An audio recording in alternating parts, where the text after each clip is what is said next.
Assalamualaikum warahmatullahi wabarakatuh. Innal hamdalillah nahmaduhu wa nasta'inuhu wa nastaghfiruh wa na'udzu billahi min shururi anfusina wa min sayyiati a'malina. May yahdihillahu fala mudilla lahu wa may yudlil fala hadiya lahu. Asyhadu an la ilaha illallah wahdahu la syarika lah. Asyhadu anna Muhammadan abduhu wa rasuluh. Ya ayyuhalladzina amanu taqullaha haqqa tuqatih wa la tamutunna illa wa antum muslimun.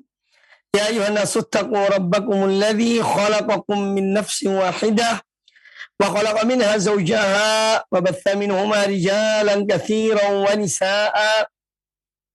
Wattaqullaha alladzi tasaaluna bihi wal arham innallaha kana 'alaikum raqiba. Ya ayyuhalladzina amanu taqullaha wa qulu qawlan sadida يصلح لكم أعمالكم ويغفر لكم ذنوبكم ومن يطع الله ورسوله فقد فاز فوزا عظيما أما بعد فإن أحسن الحديث كتاب الله وخير الهدى هدى محمد صلى الله عليه وآله وسلم وشر الأمور محدثاتها وكل محدثة بدعة وكل بدعة ضلالة وكل ضلالة في النار. Para pemirsa, kaum muslimin, kaum muslimat rahimakumullah, dan para pendengar televisi dan radio Roja dimanapun Anda berada, semoga senantiasa dirahmati Allah Subhanahu wa Ta'ala.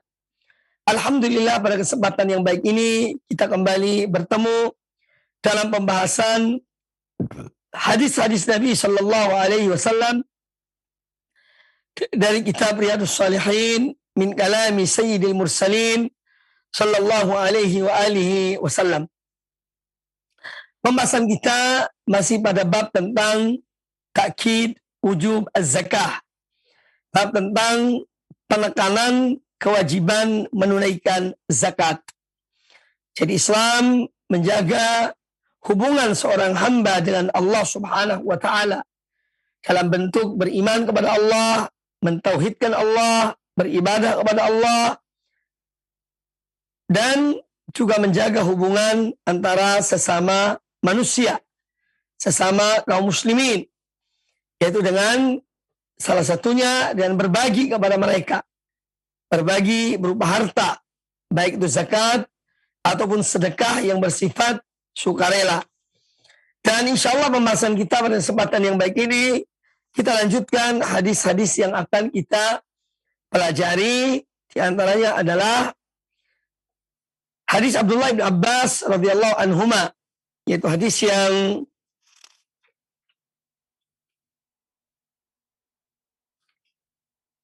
yang ketiga ya, dari bab tentang takkid wujub zakah, bab tentang penekanan kewajiban akan zakat. Qala al-Imam An-Nawawi rahimahullah taala wa 'an Ibnu Abbas radhiyallahu anhu anna an-nabiy sallallahu alaihi wasallam ba'atha Mu'adzan radhiyallahu anhu ila al-Yaman.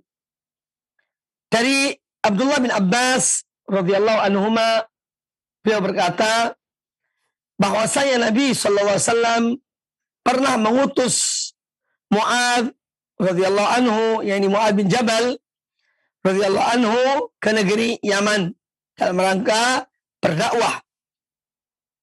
Faqal, maka beliau sallallahu alaihi wasallam memberikan pesan kepada delegasi beliau yang bernama Mu'adz bin Jabal radhiyallahu anhu. Nabi alaihi salam memberi pesan, membekali Mu'adz bin Jabal dengan mengatakan, ud'uhum ila syahadat an la ilaha illallah wa anni rasulullah. Seru mereka, ajaklah mereka agar mereka memberikan persaksian bahwasanya tiada sembahan yang hak kecuali Allah, dan bahwasanya aku, yaitu Muhammad sallallahu alaihi wasallam, adalah Rasul utusan Allah. Fa innahum ata'u lidzalika, dan jika mereka menaati hal tersebut, yang mereka beriman kepada Allah dan Rasulnya, mereka memberikan persaksian bahwasanya tiada sembahan yang hak kecuali Allah, dan bahwasanya Muhammad adalah Rasul sallallahu. Kalau mereka sudah taat, fa'alimhum anna Allah Ta'ala iftarada alaihim khamsa salawat fi kulli yaumin wa lailatin. Maka beritahukan pada mereka bahwasanya Allah mewajibkan atas mereka 5 salat ya, pada setiap hari, siang dan malam. Fa innahum ata'u lidzalika, dan kalau mereka telah taat terhadap apa yang kau sampaikan tentang kewajiban salat 5 waktu setiap hari, siang dan malam, fa'alimhum anna Allah aftarada alaihim sadaqah, maka beritahukan pada mereka bahwasanya Allah mewajibkan atas mereka membayar sedekah. Tu'khadhu min aghniyaihim, yang diambil dari orang-orang kaya mereka, wa turaddu ala fuqaraihim, dan diberikan kepada orang-orang fuqara mereka.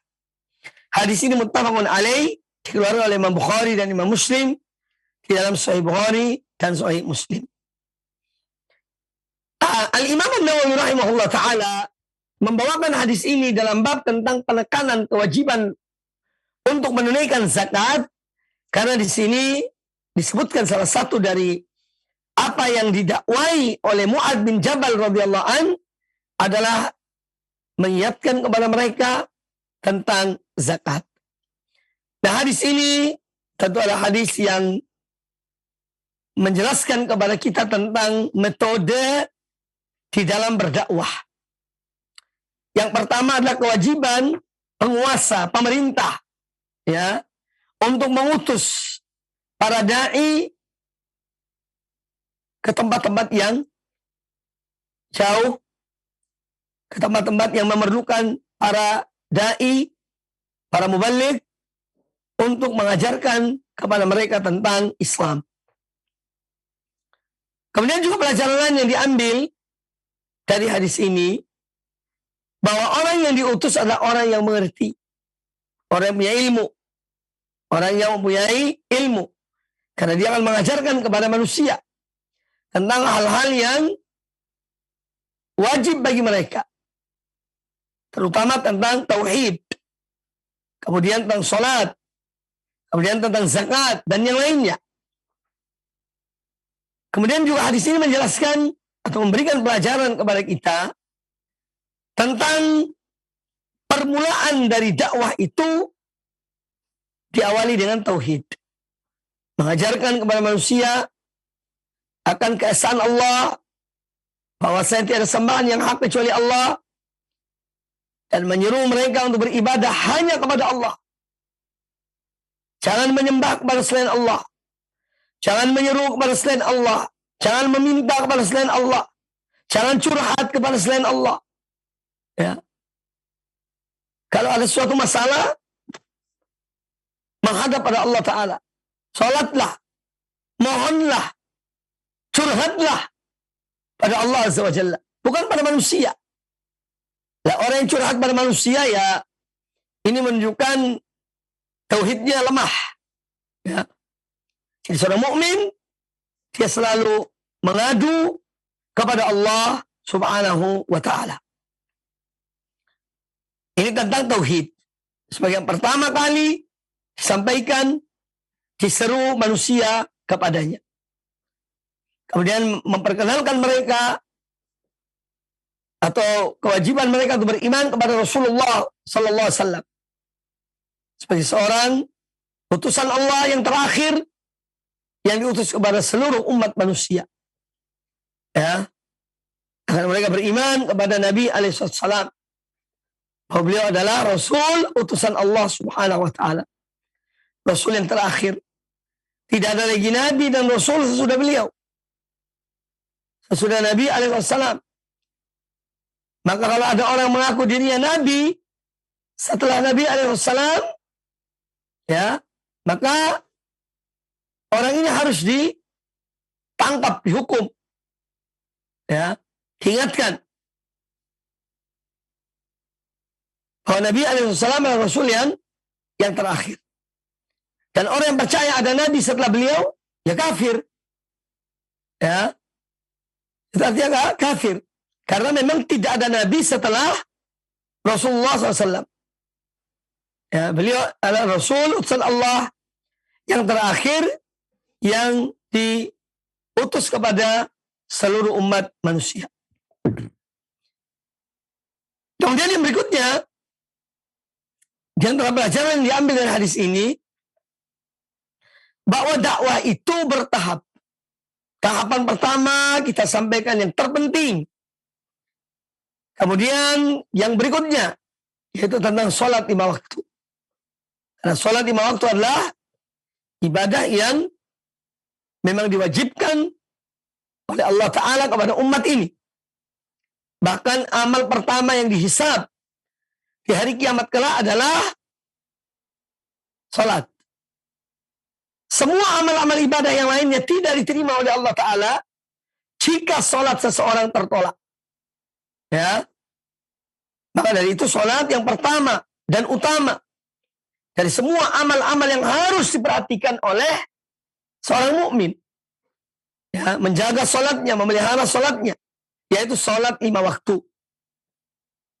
Kalau seorang berbuat baik dengan berbagai macam amal selain sholat, ya, dia banyak melakukan amal kebaikan, dia menunaikan zakat, dia memberikan sedekah, dia berpuasa di bulan Ramadan, tetapi dia tidak sholat, maka amalnya tertolak. Ya, amal-amal ibadah yang lainnya tidak diterima oleh Allah Subhanahu wa Ta'ala.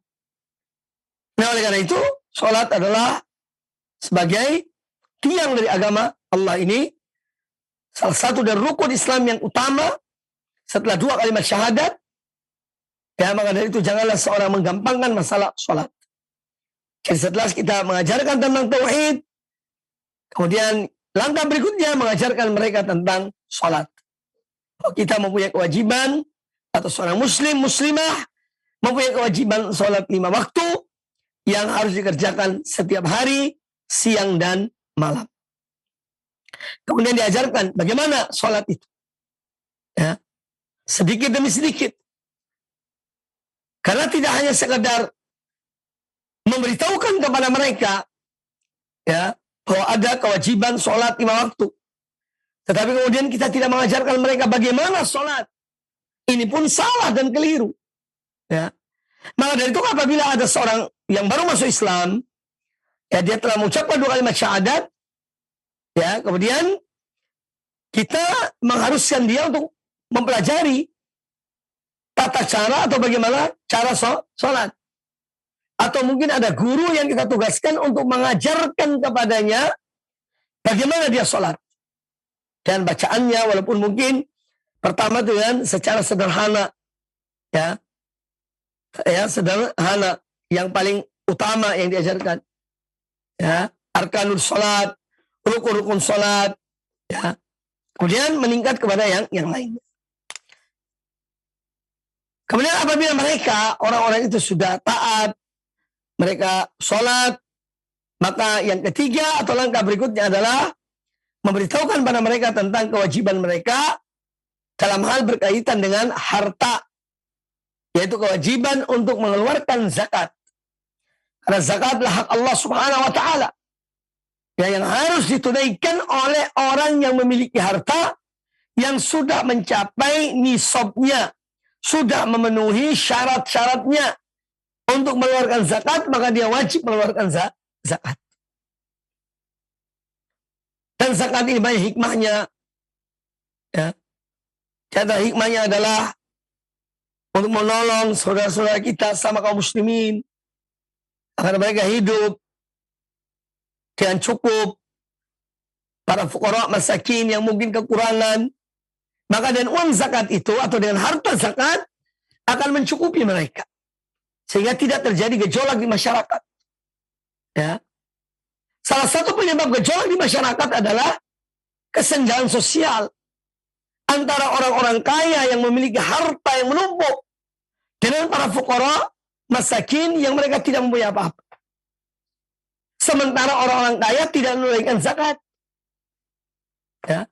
Maka timbullah kecemburuan dari orang-orang fuqara, orang-orang miskin yang mereka hidup serba kekurangan terhadap orang-orang kaya yang hidup bermewah-mewahan, hidup serba kecukupan. Nah, oleh karena itu Islam adalah agama yang betul-betul memperhatikan masalah ini dalam rangka memberikan pemerataan kepada umat, ya, dan juga untuk terjadi keamanan dalam negeri, dalam masyarakat. Sebab kalau ada segolongan manusia yang mereka kelaparan, ya, hidup dalam kemiskinan, ya, sementara mereka tidak mendapatkan zakat, ya, dari orang-orang kaya, maka ini akan timbul kejahatan, akan menimbulkan hal-hal yang tidak diinginkan di tengah masyarakat. Nah, oleh karena itu Islam perhatikan hablum minallah dan hablum minan nas. Kemudian hadis yang berikutnya, wa ibnu Umar radhiyallahu anhu maqal, dan dari Abdullah bin Umar radhiyallahu anhu beliau berkata, qala Rasulullah sallallahu alaihi wasallam, Rasulullah sallallahu alaihi wasallam bersabda, umirtu an uqatilan nasa, aku diperintahkan untuk memerangi manusia hatta yashhadu an la ilaha illallah wa anna Muhammadan Rasulullah. Aku diperintahkan untuk memerangi manusia sehingga mereka memberikan persaksian bahwasanya tiada sembahan yang hak kecuali Allah dan bahwasanya Muhammad adalah Rasul utusan Allah. Wa yuqimus salah, dan agar mereka menegakkan salat. Wa yutuz zakah, dan agar mereka menunaikan zakat. Fa idza fa'alu dzalika, kalau mereka sudah mengerjakan 3 hal ini, yaitu memberikan persaksian bahwasanya tiada sembahan yang hak kecuali Allah dan bahwasanya Muhammad adalah Rasul utusan Allah, kemudian mereka menegakkan salat 5 waktu, mereka mengeluarkan untuk menunaikan zakat. Kalau sudah mereka lakukan hal ini, asamu minni dima'ahum wa amwalahum, maka berarti mereka telah memelihara, melindungi, menjaga darah-darah mereka dan harta-harta mereka. Illa bihaqil Islam, kecuali dengan hak Islam, ya.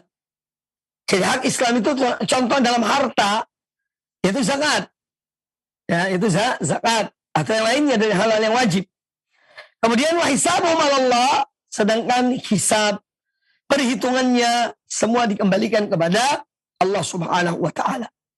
Intinya bahwa Rasul alaihi wasallam diutus oleh Allah Azza wa Jalla untuk berdakwah, menyuruh manusia kepada Allah. Beliau bertahap dalam berdakwah.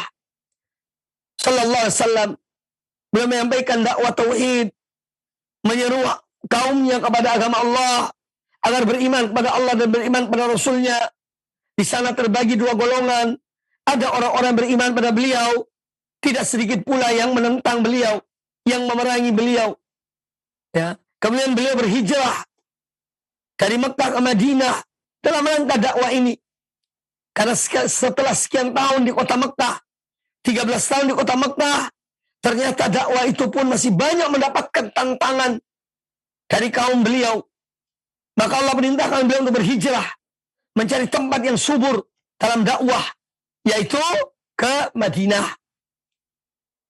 Beliau ditolong oleh orang-orang Ansar, penduduk asli kota Madinah, ya, yang mereka telah membaiat Rasulullah SAW untuk menolong beliau, menolong agama Allah.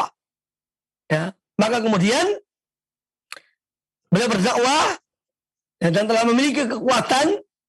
Baru kemudian Allah memerintahkan beliau untuk berperang.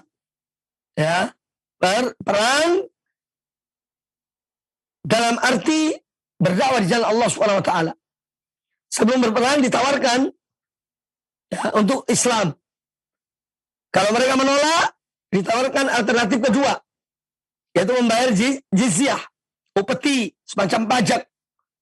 Ya, kewajiban yang dibayar oleh orang yang bukan Muslim kepada Rasulullah SAW, supaya harta mereka dilindungi, nyawa mereka dilindungi, kalau mereka membayar upeti itu. Kemudian yang ketiga, kalau mereka tidak mau membayar upeti, baru kemudian mereka diperangi. Jadi ini tahapan dakwah Rasulullah sallallahu alaihi wa alihi wasallam. Nah, ini juga menunjukkan kepada kita tentang keutamaan atau tentang kewajiban zakat. Karena merupakan hak Allah subhanahu wa ta'ala yang harus dipenuhi oleh seorang muslim. Kemudian hadis yang berikutnya, wa an Abi Hurairah radhiyallahu anhu qala, dan dari Abu Hurairah radhiyallahu anhu beliau berkata, lamma tuwfiya Rasulullah sallallahu alaihi wasallam, ya, ketika Rasulullah sallallahu alaihi wasallam wafat, wa kana Abu Bakr radhiyallahu anhu, dan setelah itu Abu Bakar Siddiq radhiyallahu anhu menjadi sebagai pengganti Rasulullah sallallahu alaihi wasallam, ya. Wa kafaru man kafaru minal Arab, di masa kekuasaan Abu Bakar Siddiq, pada permulaan kekuasaan beliau, ada sebagian dari orang-orang Arab yang murtad. Mereka kembali kepada agama mereka. Ya. Lalu, faqala Umaru, lalu Abu Bakar Siddiq jadi memerangi mereka, orang-orang yang murtad dan orang-orang yang tidak mau memberikan zakat. Jadi antara orang-orang atau gejolak yang terjadi di masa Abu Bakar Siddiq setelah wafatnya Nabi alaihissalam, terjadi murtad. Sebagian orang-orang yang baru memeluk Islam, yang masih lemah iman mereka keluar dari Islam. Kemudian ada sebagian yang lain yang tidak mau menunaikan zakat, tidak mau membayar zakat. Maka Abu Bakar Siddiq radhiyallahu anhu sebagai pemimpin, sebagai khalifah kaum mukminin, kaum muslimin ketika itu, beliau mengambil kebijakan dalam arti mengambil putusan untuk memerangi, ya, orang-orang yang murtad dan orang-orang yang mani'uz zakat, orang-orang yang tidak mau membayar zakat. Ketika Abu Bakar Siddiq radhiyallahu anhu mengambil kebijakan tersebut, yaitu memutuskan bahwa akan memerangi mereka orang-orang yang tidak membayar zakat, faqala Umar radhiyallahu anhu, maka Umar radhiyallahu anhu bertanya kepada Abu Bakar Siddiq, "Kaifa tuqatilun nasa wa qad qala Rasulullah sallallahu alaihi wasallam, umirtu an uqatila an-nasa hatta yaqulu la ilaha illallah.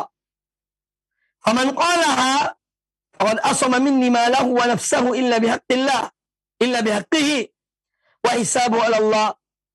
Nah, Umar bin Khattab radhiyallahu anhu bertanya kepada Abu Bakar Siddiq, bagaimana Anda kok memerangi orang-orang itu? Ya. Padahal Rasulullah SAW telah bersabda, aku diperintahkan untuk memerangi manusia sehingga mereka mengucapkan la ilaha illallah, dan barang siapa yang telah mengucapkan la ilaha illallah berarti dia telah melindungi dirinya, dia melindungi harta dan jiwanya dari aku, yakni dari memerangi dia, ya, kecuali bihaqqi, kecuali dengan haknya, ya. Wa hisabu 'ala Allah, dan selebihnya perhitungannya dikembalikan kepada Allah. Ini pertanyaan Umar bin Khattab kepada Abu Bakar Siddiq. Jadi beliau merasa bahwa langkah atau kebijakan yang diambil oleh Abu Bakar Siddiq atau putusan beliau untuk memerangi orang-orang yang mencegah dari mengeluarkan zakat, ini seakan-akan tidak sesuai dengan hadis Nabi SAW. Karena orang-orang yang tidak mengeluarkan zakat itu juga mengucapkan la ilaha illallah. Sementara Rasulullah SAW mengatakan, aku diperintahkan untuk memerangi manusia sampai mereka mengucapkan la ilaha illallah. Nah, orang-orang yang diperangi ini yang tidak mau mengeluarkan zakat adalah orang-orang yang mengucapkan la ilaha illallah. Kok diperangi? Nah, ini hal yang menjadi tanda tanya bagi Umar bin Khattab radhiyallahu anhu. Maka dijawab oleh Abu Bakar Siddiq, Faqala Abu Bakrin, wallahi, Abu Bakar Siddiq berkata ya kepada Umar bin Khattab, wallahi demi Allah, la uqatilanna man farraqa baina as-salati waz zakah. Demi Allah, aku benar-benar akan memerangi orang yang membedakan antara salat dan zakat. Fa inna zakat haqqul mal. Karena zakat adalah haknya harta yang harus dikeluarkan. Wallahi. Kemudian kata Umar Siddiq radhiyallahu an, demi Allah, lau mana'uni iqalan, seandainya mereka mencegah aku, mereka tidak mau membayar iqal. Iqal itu semacam tali, ya, seutas tali yang digunakan untuk mengikat kaki onta, agar onta itu tidak lari jauh. Seandainya mereka dahulu, ya, membayar, ya, senilai tali itu di zaman Rasulullah SAW, ya, kanu yu'addunahu ila Rasulullah SAW, yang mana mereka dulu membayarnya kepada Rasulullah SAW, tapi ketika zaman aku mereka tidak mau membayarnya, laqataltuhum ala man'ihi. Niscaya aku akan memerangi mereka karena tidak mau membayar seutas tali itu. Nah, ini menunjukkan sikap, ya, dan ketegasan Sayyiduna Abu Bakar Siddiq radhiyallahu anhu dalam masalah ini. Beliau tetap mantap untuk memerangi orang-orang yang tidak mau membayar zakat. Karena beliau mengatakan bahwa aku benar-benar memerangi orang yang membedakan antara sholat dan zakat. Apa hubungan sholat dan zakat?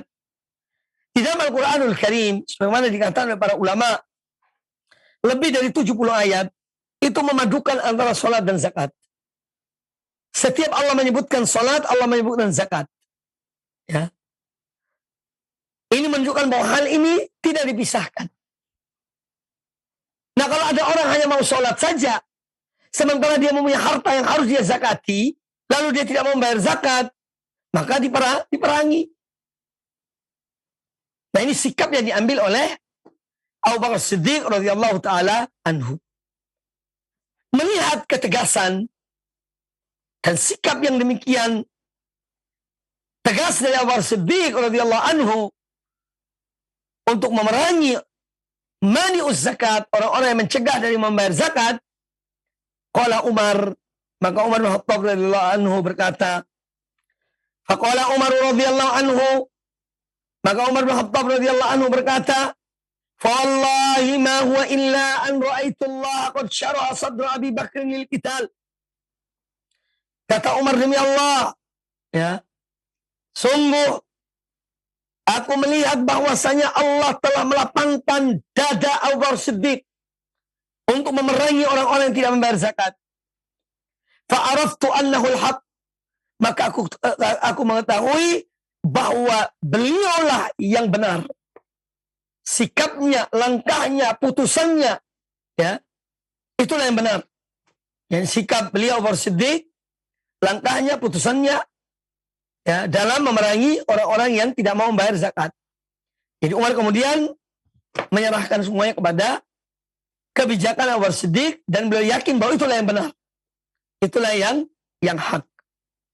Nah, di sini menjelaskan kepada kita tentang gejolak yang terjadi, ya, dari sebagian orang yang lemah imannya setelah wafatnya Nabi alaihissalam. Ya, yang mana mereka ada sebagian murtad keluar dari Islam, kemudian ada sebagian mereka yang tidak mau membayar zakat. Nah, di sini memerlukan kepemimpinan, pemimpin yang tegas, pemimpin yang berani mengambil putusan. Jika negara dalam keadaan seperti itu, maka dibutuhkan seorang pemimpin yang harus mempunyai ketegasan, keberanian, dan tentu Abu Bakar Siddiq dalam hal ini tetap berpedoman pada kitab Allah dan ajaran sunnah Rasulullah Sallallahu Alaihi Wasallam. Maka beliau mengambil putusan. Kemudian di sini menjelaskan kepada kita tentang kewajiban menunaikan zakat Karena zakat adalah hak Allah Subhanahu wa taala yang harus dipenuhi, yang harz dibayar oleh orang-orang yang mereka diberikan kelebihan harta oleh Allah taala dan telah mencapai nisab, memenuhi syarat, maka wajib mengeluarkan zakat. Bahkan sampai-sampai Abu Bakar Siddiq mengambil putusan tentang memerangi orang-orang yang tidak mau membayar zakat. Dan ini menjadi hukum. Ya. Langkah, tindakan, putusan Abu Bakar Siddiq untuk memerangi orang-orang yang tidak mau mengeluarkan zakat cuma menjadi hukum sampai hari ini. Jika di suatu masyarakat ya yang berhukum dengan hukum Islam, ya, kemudian ada sekolongan manusia, jadi orang-orang kaya yang mempunyai harta dan mereka tidak mau mengeluarkan zakat, ya mereka diingatkan atau diutus pada mereka orang-orang yang petugas-petugas yang memungut zakat. Kalau mereka mencegah dan tidak mau, ya mereka berhak diperangi. Ini menunjukkan kedudukan zakat dalam Islam adalah kedudukan yang tinggi dan dia adalah salah satu di antara rukun-rukun Islam berkaitan dengan harta yang wajib dikeluarkan diberikan kepada yang berhak. Kemudian di sini menjelaskan kepada kita tentang adanya atau perlunya teman yang baik dalam hal bermusyawarah, dalam hal mengambil putusan, ya, dalam hal yang mulia. Maka kita melihat bagaimana sikap Umar bin Khattab radhiyallahu an terhadap Abu Bakar Siddiq ketika Abu Bakar Siddiq bertekad dan dengan ijtihadnya ya telah mengambil putusan untuk memerangi orang-orang yang tidak mengeluarkan zakat. Maka kemudian Umar mendukung beliau radhiyallahu anhum ajmain. Kemudian juga hadis ini menjelaskan kepada kita tentang kewajiban salat dan zakat, dua hal yang selalu disebutkan dalam Al-Qur'anul Karim. Ya, maka kalau salat adalah berkaitan dengan ibadah pada Allah taala, ya, kemudian zakat berkaitan dengan harta, dengan hak Allah berupa harta yang wajib dikeluarkan. Kemudian hadis ini juga menjelaskan kepada kita tentang taufik Allah Azza wa Jalla kepada Abu Bakar Siddiq. Dan beliau mempunyai kedudukan yang tinggi. Ya, beliau adalah umat terbaik. Setelah Rasulullah SAW, manusia terbaik dari umat ini adalah Abu Bakar Siddiq radhiyallahu anhu setelah Rasulullah sallallahu alaihi wasallam. Kemudian juga bahwa Abu Bakar Siddiq orang yang diberikan oleh Allah Subhanahu wa taala taufik, hidayah, inayah, ya, sehingga Allah memberikan cahaya pada hatinya untuk mengambil putusan, yaitu dengan memerangi orang-orang yang tidak mau mengeluarkan atau membayar zakat. Kemudian di sini juga menjelaskan kepada kita tentang qiyas. Salah satu dalil yang dipakai para ulama dalam masalah berkaitan dengan qiyas adalah apa yang diucapkan oleh Abu Bakar Siddiq radhiyallahu anhu.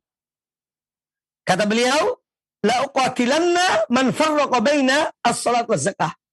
Sungguh aku benar-benar akan memerangi orang yang membedakan antara salat dan zakat. Ini semacam kias, ya. Kemudian juga hadis ini menjelaskan kepada kita keutamaan kalimat tauhid, kalimat la ilaha illallah, bahwa orang yang telah mengucapkan kalimat tauhid, ya, dengan ikhlas karena Allah Subhanahu wa taala, maka dia terpelihara, dia dilindungi darahnya, hartanya, dan kehormatannya karena ucapan kalimat tauhid. Dan ini menunjukkan keutamaan kalimat tauhid. Kemudian bahwa menghukumi seseorang itu sesuai dengan lahirnya.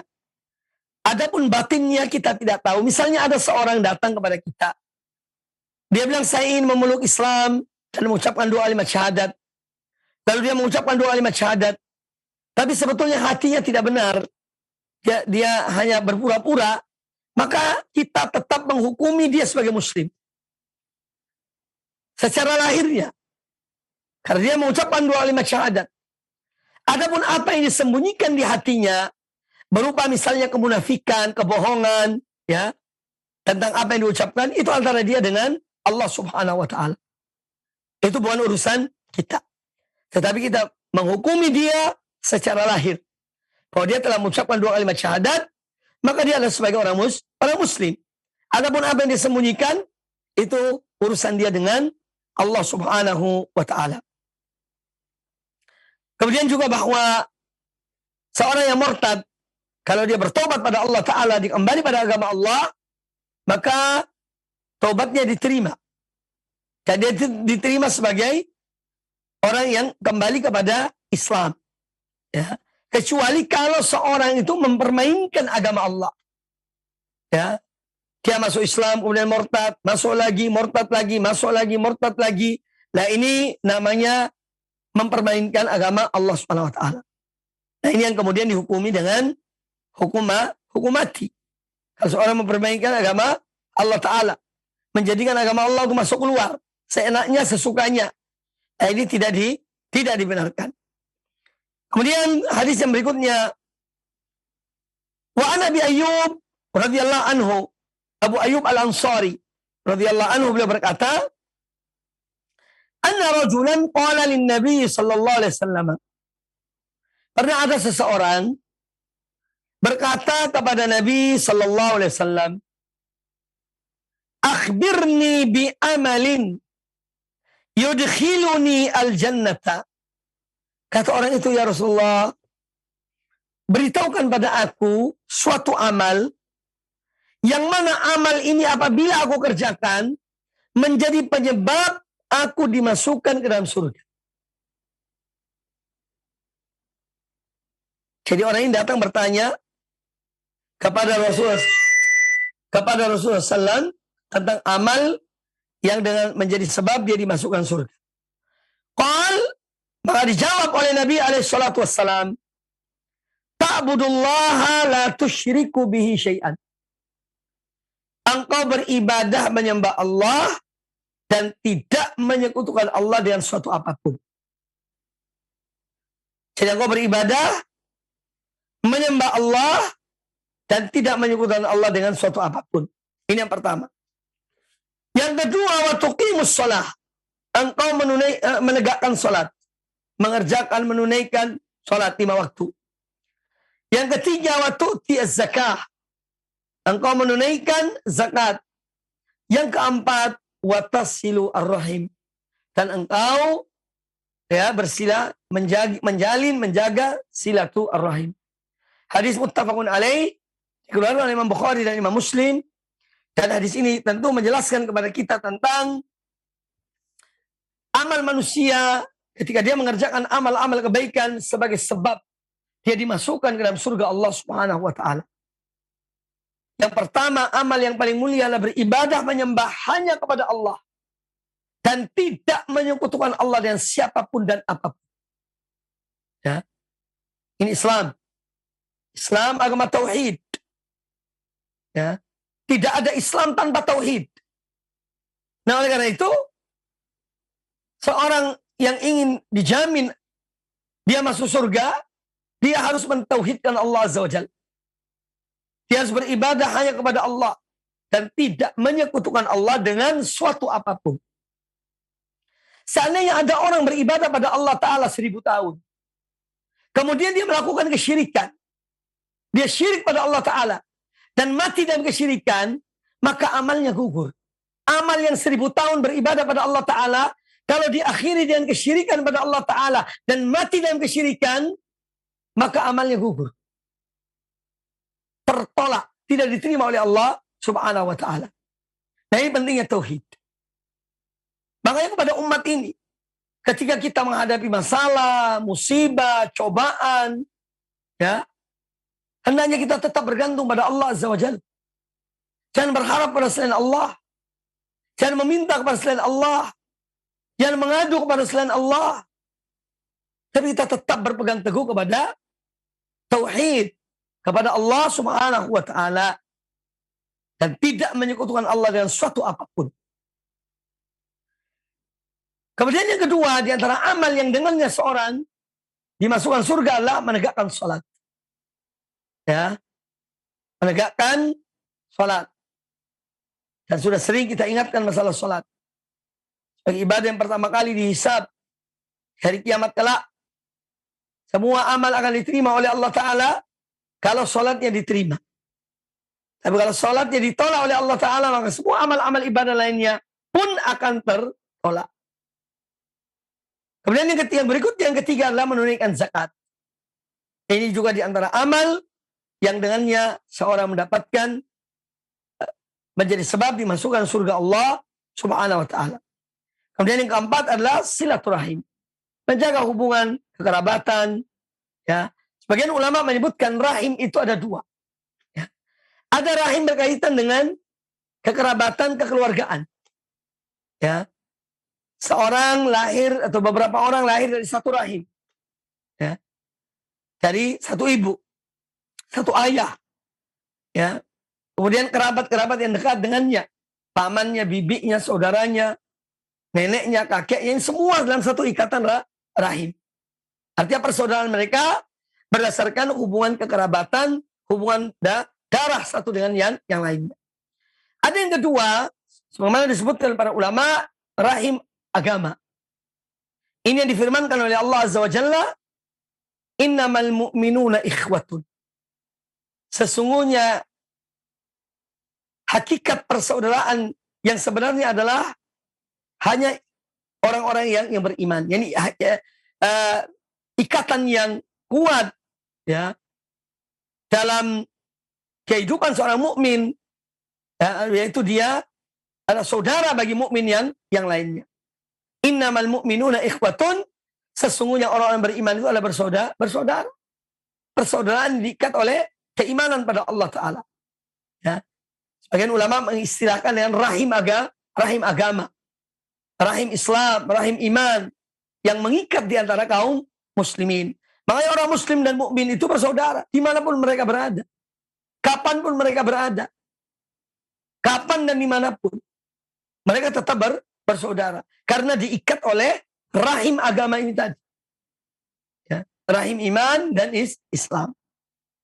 Dari sini silaturahim tentu yang pertama kali dimaksud adalah menjaga hubungan kekerabatan antara seorang dengan orang-orang yang dia memiliki hubungan rahim dengan mereka.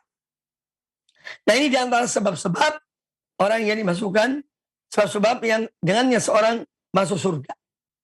Dan Allah mengharamkan memutus silaturahim. La yadkhulul jannata qati'un.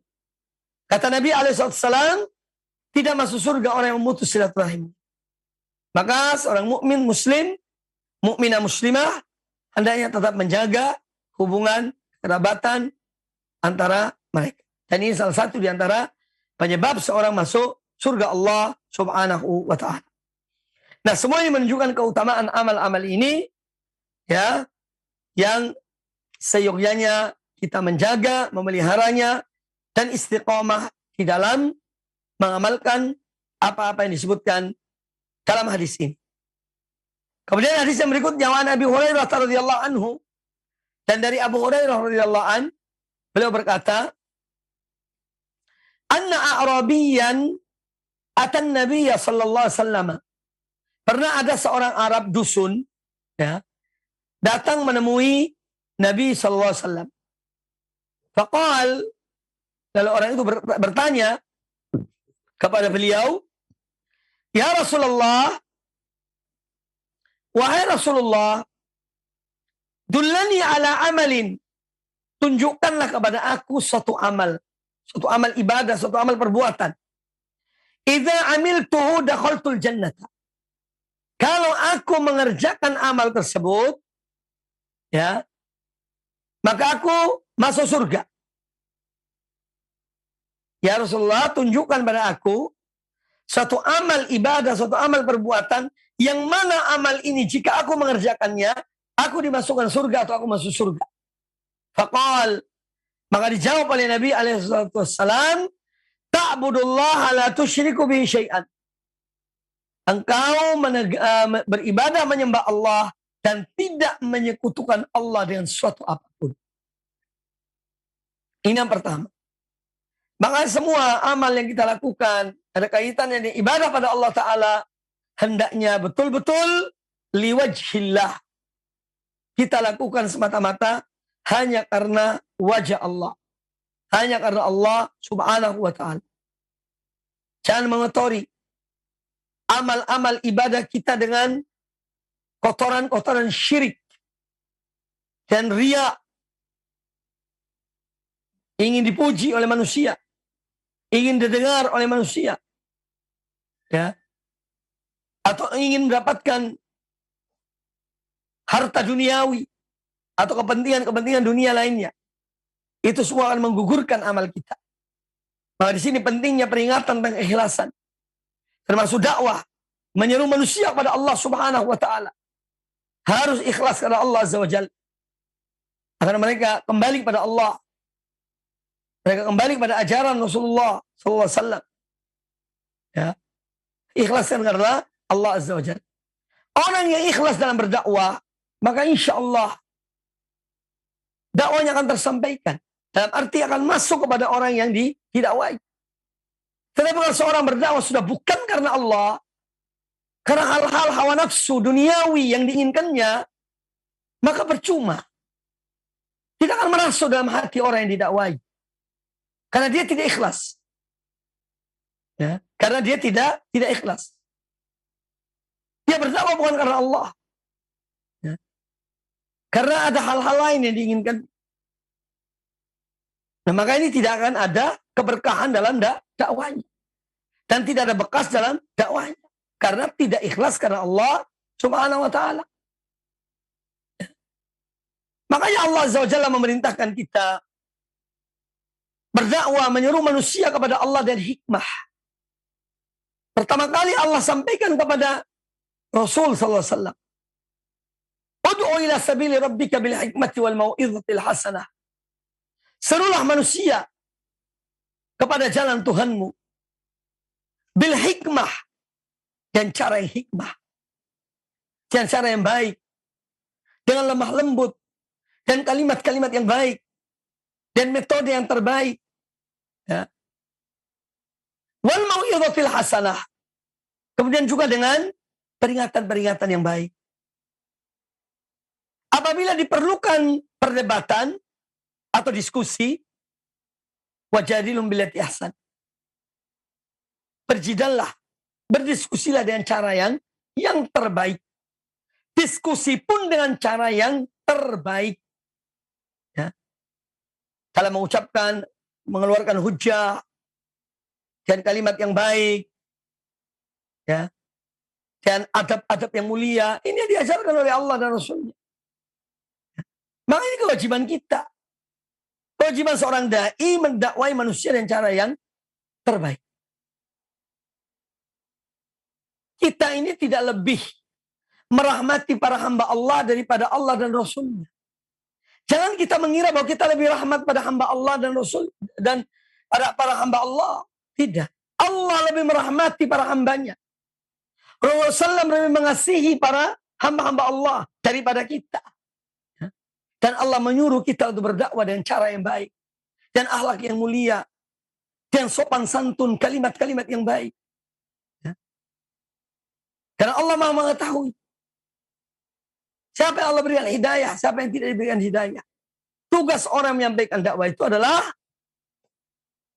menyampaikan risalah Allah, menyampaikan pesan-pesan Allah dan Rasulnya, Nabi kita Muhammad SAW. Itu tugas seorang yang berdakwah, bukan memaksakan. Ya, kalau diterima, baru dia itu menjadi baik. Kalau ditolak, dia tidak menjadi baik. Ya, dengan orang yang didakwai itu. Tidak. Dan sini pentingnya keikhlasan. Dan kita harus berjiwa besar. Ya. Ketika seorang berdakwah, dia jumpai bahwa sedikit orang yang mengikutinya, jangan kecewa, jangan kecil hati. Ya. Jangan kecil hati. Kita mengukur diri kita, siapa kita ini sebenarnya. Ada di antara para nabi itu tidak punya pengikut sama sekali. Ada di antara para nabi yang hanya ada 1 orang, 2 orang, 3 orang pengikutnya. Lalu apa yang menjadikan kita ini kecewa? Wong para nabi tidak kecewa. Mereka berdakwah walaupun tidak ada pengikutnya. Karena mereka ikhlas. Mereka tidak mengharapkan sesuatu dari manusia. Mau ikut silahkan, mau beriman silahkan, tidak ya silahkan. Toh masing-masing nanti akan mempertanggungjawabkan amal perbuatannya. Nah, ini hal-hal yang penting untuk menjadi pelajaran bagi kita. Dalam berdakwah pada Allah Subhanahu wa taala, marilah kita ikhlas. Ikhlas dalam menyampaikannya. Ikhlas dalam menerima risiko. Karena dakwah itu mesti ada risikonya. Kadang-kadang ditolak, kadang-kadang dikata-katai, kadang-kadang diusir. Ya. Itu risiko dakwah. Ya. Jangan kemudian merasa, waduh, aku berdakwah kok tidak diterima. Masih ada orang lebih mulia dari kamu. Yang mereka ditolak oleh umat-umat mereka. Yaitu para nabi. Nah, dengan demikian maka seorang da'i itu akan tetap berjiwa besar. Ya. Akan tetap berjiwa besar. Dia akan jalankan tugasnya sesuai dengan apa yang diperintahkan. Sebatas apa yang diperintahkan Allah dan Rasulnya. Sallallahu alaihi wasallam. Ya. Dan dia tidak akan kecil hati. Tidak akan kecewa. Semua dikembalikan pada Allah Subhanahu wa ta'ala. Nah, kaum muslimin, kaum muslimat, para pemirsa, para pendengar rahimakumullah, kembali kepada pembahasan kita. Jadi seorang yang datang kepada Nabi alaihissalam, dia meminta kepada beliau untuk menunjukkan suatu amal, untuk mengajarkan suatu amal ibadah yang dengannya dia masuk surga. Nah, Rasulullah menyebutkan yang pertama adalah kamu beribadah menyembah Allah dan tidak menyekutukan Allah dengan suatu apapun. Yang kedua, menegakkan salat. Yang ketiga, menunaikan zakat yang diwajibkan. Ya, wa tu'tiyaz zakat al-mafruḍah. Kamu menunaikan zakat yang wajib. Ya. Kemudian yang keempat, wa tasum Ramadan, dan engkau berpuasa di bulan Ramadan. Rasul SAW tidak menyebutkan tentang haji. Sebagian ulama mengatakan kemungkinan ketika orang ini datang kepada Rasulullah SAW belum diwajibkan ibadah haji ketika itu. Atau yang kedua, perawi hadis ini jadi menyampaikan hanya sebagian saja. Dalam arti meringkas hadis ini. Ya, dengan ikhtisar. Dia menyampaikan penyampaian yang pendek. Nah, setelah Nabi SAW menyebutkan tentang 4 hal ini, kata orang itu, orang Arab dusun yang bertanya tadi, dia mengatakan, walladzi nafsi biyadihi, demi zat yang jiwaku berada di tangannya, artinya demi Allah yang jiwaku berada di tangannya, la azidu ala hadza, aku tidak akan menambah dari 4 hal ini, yaitu mentauhidkan Allah dalam beribadah, tidak menyekutukan Allah dengan suatu, menegakkan sholat 5 waktu, menunaikan zakat, dan puasa di bulan Ramadan. Aku tidak akan menambah lebih dari ini. Falamma walla, nah ketika orang itu pergi, setelah dia mendapatkan jawaban dari pertanyaannya, qala Nabi sallallahu alaihi wasallam, maka Nabi sallallahu alaihi wasallam bersabda, man sarrahu an yanzura ila rajulin min ahli jannah, falyanzur ila hadza. Para siapa yang dia ingin untuk melihat salah seorang di antara ahli surga, maka lihatlah pada orang ini, yaitu orang Badui tadi itu. Ya. Hendaknya dia melihat pada orang tersebut. Nah, ini menunjukkan bahwa amal-amal yang dilakukan oleh seorang hamba, ya, dan apa yang dia mampu, terutama yang wajib dia kerjakannya, ya, maka itu sudah merupakan jaminan surga baginya. Jika dia benar-benar ikhlas kepada Allah Subhanahu wa taala. Ya. Maka ini sudah menjadi jaminan surga baginya. Hadis ini dari Sahih riwayat Imam Bukhari dan Imam Muslim. Nah, dalam hadis ini tentu ada sejumlah pelajaran. Di antaranya adalah tentang kita mengetahui pentingnya pertanyaan. Orang yang tidak tahu hendaknya bertanya kepada orang yang mengetahui. Dan ilmu itu salah satu pintunya adalah dengan bertanya kepada orang alim. Kita melihat orang Arab dusun ini bertanya kepada Nabi alaihissalam. Ya. Maka bertanya adalah salah satu pintu ilmu. Yang bertanya kepada orang yang berilmu. Kemudian yang kedua, bahwa hadis ini menjelaskan pada kita tentang perilaku orang-orang Arab dusun yang mereka itu berani, tegas, bicara apa adanya, tidak banyak basa-basi, yaitu perilaku orang-orang Arab dusun. Ya. Mereka datang kepada Nabi SAW, bertanya pertanyaan yang gamblang, lantang, apa adanya. Kemudian juga hadis ini menjelaskan kepada kita tentang keutamaan tauhid dan bahaya syirik. Keutamaan tauhid dan bahaya syirik. Kemudian juga hadis ini menjelaskan tentang keutamaan dan manzilah kedudukan sholat 5 waktu. Juga zakat yang wajib dan puasa di bulan Ramadan. Hadis ini menjelaskan kepada kita bahwa amal sebagai sebab. Sebab seorang dimasukkan surga Allah Ta'ala. Jadi amal ibadah yang diikhlaskan kepada Allah Azza wa Jalla sebagai sebab seorang dimasukkan dalam surga Allah Subhanahu wa Ta'ala.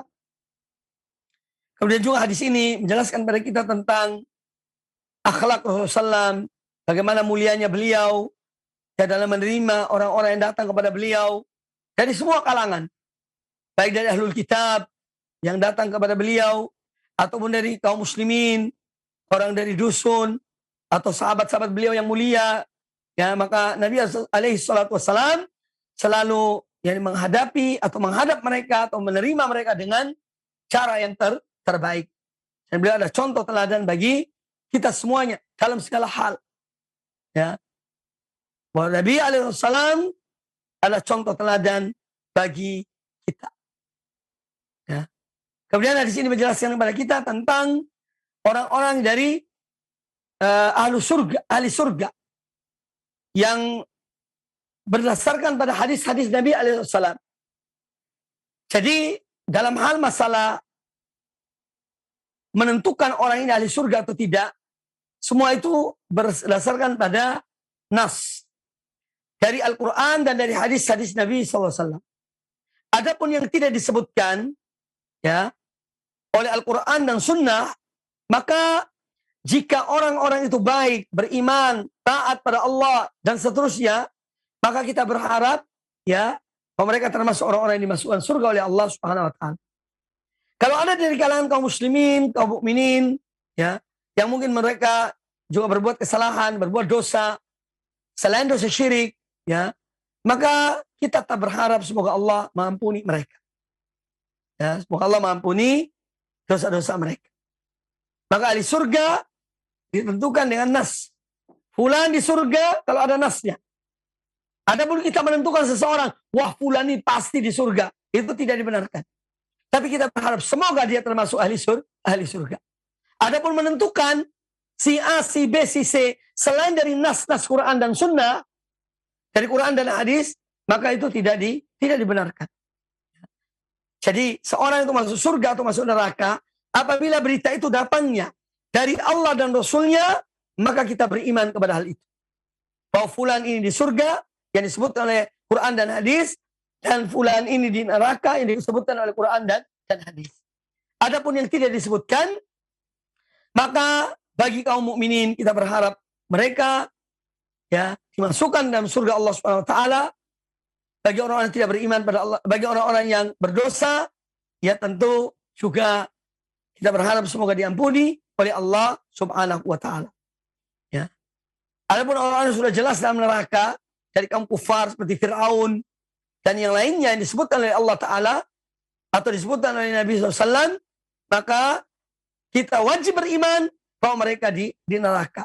Bagaimana dalam nas Quran dan hadis Nabi SAW. Semoga apa yang disampaikan bermanfaat bagi kita semuanya. Dan insya Allah masih ada 2 hadis ya pada pertemuan yang akan datang masih dalam bab ini. Insya Allah kita lanjutkan pada pertemuan yang akan datang. Semoga apa yang disampaikan bermanfaat bagi kita semuanya, dan saya kira pembahasan tentang hadis-hadis Nabi dalam bab ini sementara sampai di sini. Aku qouli hadza wallahu taala a'lam, dan kami kembalikan kepada pembawa acara. Jazakallahu khairan kami sampaikan kepada Ustadz Mubarak Bamu Alim LC MHI Hafizahullahu Ta'ala yang telah membimbing kita dalam mengkaji kitab Riyadus Shalihin karya Al-Imam An-Nawawi Rahimahullahu Ta'ala. Saudaraku seiman dan seakidah, untuk selanjutnya kami undang Anda untuk memasuki sesi tanya jawab. Anda dapat berpartisipasi dengan mengirimkan pertanyaan melalui pesan WhatsApp. Baiklah, kita angkat pertanyaan pertama melalui pesan WhatsApp dari hamba Allah di Bandung. Ingin bertanya Ustadz, bagaimana seandainya di sebuah lembaga ada penghasilan yang dipotong zakat sekian persen? Bukankah zakat itu kewajiban perorangan Ustadz atau kewajiban lembaga? Mohon penjelasannya Ustadz. Dari pertanyaan yang baru kita dengar bahwa apabila suatu masyarakat kaum muslimin itu ada badan yang memang bertugas untuk memungut zakat, maka diberikan kepada yang memungut zakat. Dan ini telah dilaksanakan oleh Rasulullah SAW dan para khulafa ar-rasyidun. Ada karyawan-karyawan, petugas-petugas yang memang bertugas untuk mengumpulkan zakat. Ya. Namun apabila tidak ada lembaga itu, maka tentu setiap orang itu dia mengeluarkan zakat, menghitung hartanya, kemudian mengeluarkan zakat apabila telah memenuhi syarat-syarat dalam mengeluarkan zakat. Adapun tentang lembaga tertentu yang kemudian dia memotong gaji misalnya sebagai zakat, dan semaunya dia menentukan persentasinya, maka ini sebetulnya tidak dibenarkan. Karena harta itu milik seorang muslim. Kalaupun dia keluarkan zakat harus sesuai dengan ketentuan zakat. 2,5% ya 2,5%. Jangan lebih dari itu. Karena kalau lebih dari itu dan dia tidak ridho, berarti orang ini telah mengambil hak orang lain. Maka dari itu mari kita menempatkan suatu pada tempatnya. Nah, apa yang ditanyakan oleh yang bertanya tadi, jika memang badan ini dipercaya dan mereka jujur, kemudian mereka juga menyalurkan kepada yang berhak dan mereka meminta zakat atau memotong zakat sesuai dengan ketentuan Allah dan Rasulnya, maka insya Allah tidak mengapa. Tetapi kalau lembaga ini semaunya dia, memotong zakat sesuai kehendaknya dan tidak jelas dikemanakan zakat itu, maka sebaiknya seorang muslim tidak memberikan kepada lembaga tersebut. Wallahu ta'ala a'lam. Jazakallahu khairan Ustadz atas penjelasannya. Dan untuk berikutnya kita coba angkat penanya melalui line telepon. Kami persilahkan. Iya. Assalamualaikum warahmatullahi wabarakatuh Ustadz. Waalaikumsalam warahmatullahi wabarakatuh. Dengan siapa di mana Bapak? Dengan Pak Mul di Medan. Silakan Pak Mul. Izin bertanya Ustadz, bagaimana kita menyikapi seandainya ada teman kita yang berpura-pura masuk Islam. Jadi dia sudah mengucap 2 kalimat syahadat dan kita hukumi dia sebagai seorang muslim. Tetapi Ustadz, diajak sholat nggak mau sholat, puasa nggak mau puasa. Jadi bagaimana sikap kita Ustadz? Baik. Terima kasih. Semoga kita dapat ilmu yang bermanfaat. Assalamualaikum warahmatullahi wabarakatuh. Waalaikumsalam warahmatullahi wabarakatuh. Tafadhol Ustaz. Tentang pertanyaan yang baru kita dengar dari Pak Mul di Medan, bahwa tugas kita sebagai seorang muslim kepada saudaranya seperti yang disebutkan tadi, kita tetap memberi peringatan, memberi nasihat yang baik, Kalau saat sholat diingatkan, Kalau dia sholat, alhamdulillah, dia menerima nasihat kita, maka kita bersyukur. Kalaupun tidak, kita jangan sampai putus asa. Sekali, 2 kali, 3 kali, mungkin setiap hari kita ajak dia untuk sholat. Kita menyuruh dia untuk berpuasa kalau di bulan Ramadan. Ini sebagai wujud dalam kita melaksanakan tugas kita. Itu memberi nasihat dan memberi peringatan.